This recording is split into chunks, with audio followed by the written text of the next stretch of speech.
My name is Jason Christoff. My presentation today will be weaponized psychology and propaganda during the COVID operation. Please move ahead, Rob.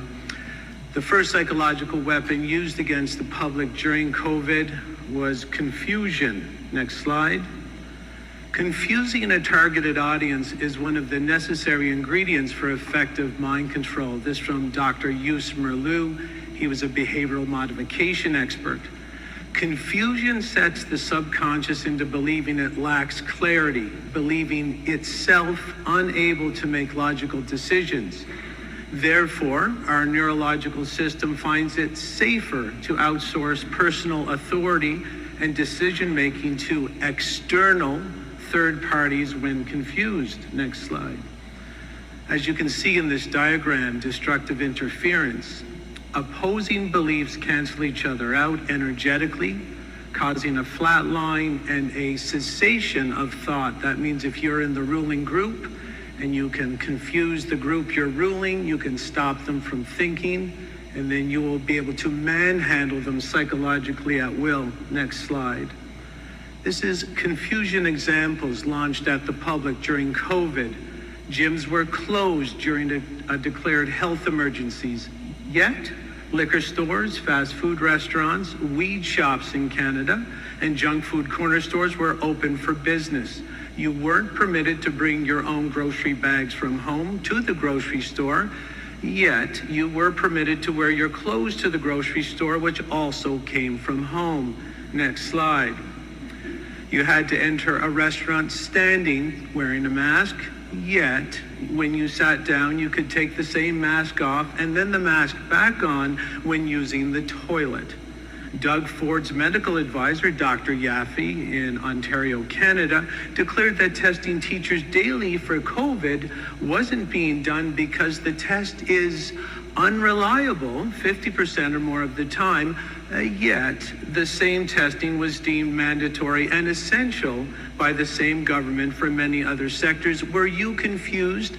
Of course you were, because that was the design intent.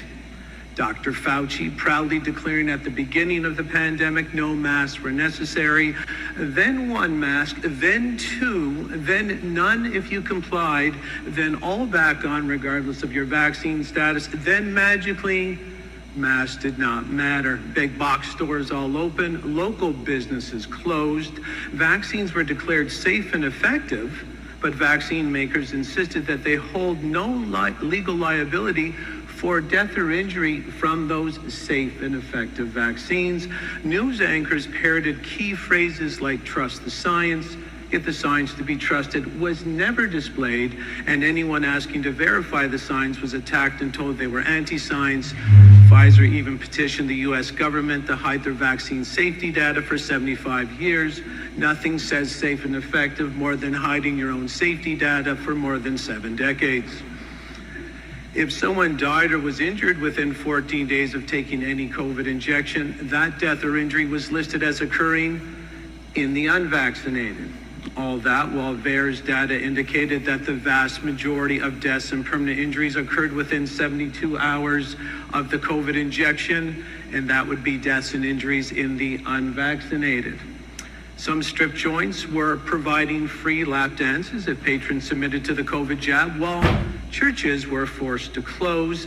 Curfews and group restrictions were frequent because, of course, the virus can now count, attacking you in a group of 11, but not in a group of 9. It also wears a watch, attacking at 10:01 p.m. in the curfew zone, but not at 9:59.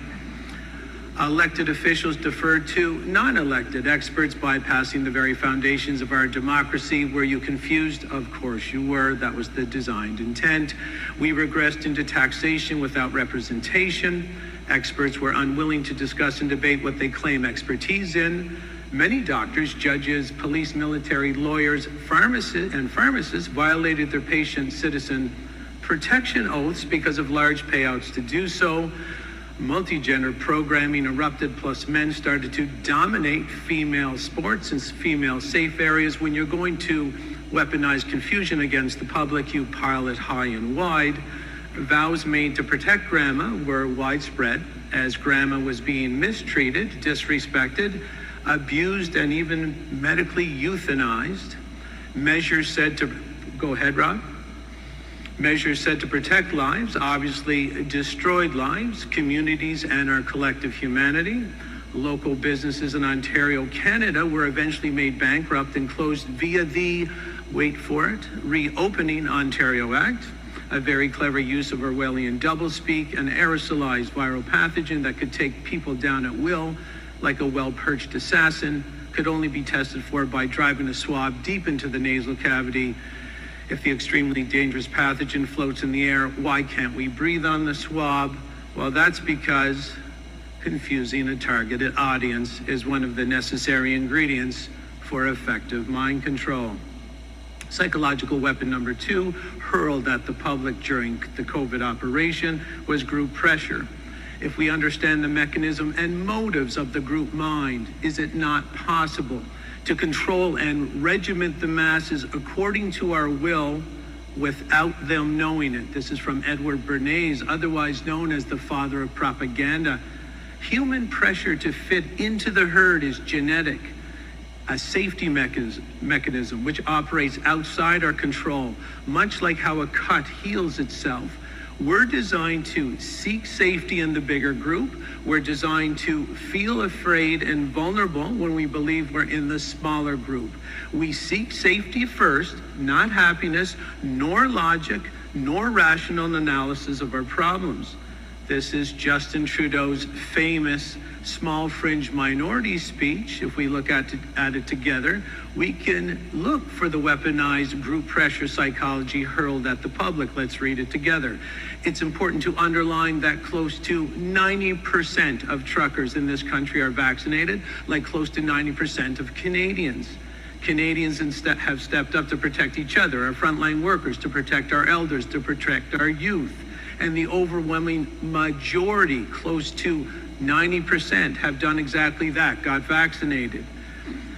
The small, fringe minority who are holding unacceptable views do not represent the views of Canadians who know that following the signs and stepping up to protect each other is the best way to ensure our freedoms, our rights, and our values. This is a clear indication of where the safe majority can be found and a clear indication of where the unsafe minority can be found. The human nervous system takes it from there. And as you can see, there's also confusion as this man laments to be protecting our freedoms, our rights, and our values as he destroys our freedoms, our rights, and our values. Other weaponized psychology used against the public during the COVID operation: fear, guilt, shame, disempowering repetitive content, psychological priming, flooding the zone with utter liarrhea, abuses of power, demoralization, destabilization, paycheck mind control, bullying, psychic terrorism, isolation, and poisoning, just to name a few. Let's end today with 3 quotes. If we know how the magician executes his tricks, the magic show fails to impress. This is why it's very important each and every one of you learn about psychological manipulation so we can sidestep the next psyop that comes our way. You can't farm lions, only lambs, and all this psychological manipulation is designed to make the once powerful human lion a very easily ruled and easily farmed human lamb. Evil spares no one and uses everyone. This is a message to the people under paycheck mind control who are selling our souls to the highest bidder. When you become surplus to requirement, you will be wiped off the chessboard as quick as you were put on it. Mark my words. Ending remarks.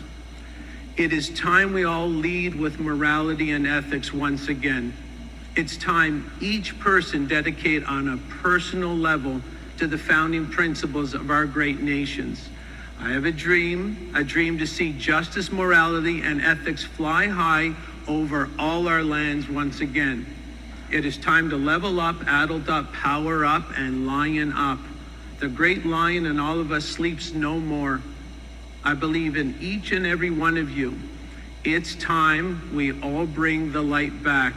We will make the world great again by making ourselves great again. Be brave, lead, take action, Fear nothing and let your line be heard. Pay very close attention today to the work of Dr. Meryl Nass. This fight is for all the marbles. Lion up and remember your roar. My name is Jason Christoff. Thank you for listening.